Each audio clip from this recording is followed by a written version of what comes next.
fiecare an. Programul este diferit, astfel încât participanții care revin vor cunoaște un repertoriu diferit. De asemenea, și publicul brașovean și cel care este în orașul nostru beneficiază în fiecare an de o altă experiență. Avem numeroși cântăreți care vin deja pentru a 3-a, a 4-a, a 5-a oară în orașul nostru.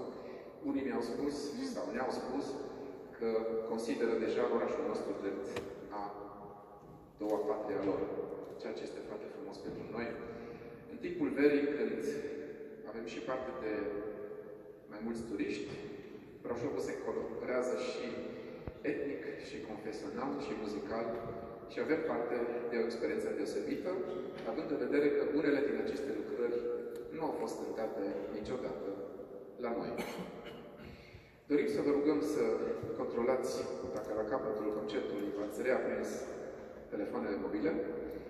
De asemenea, vă rugăm frumos să nu aplaudați între piese.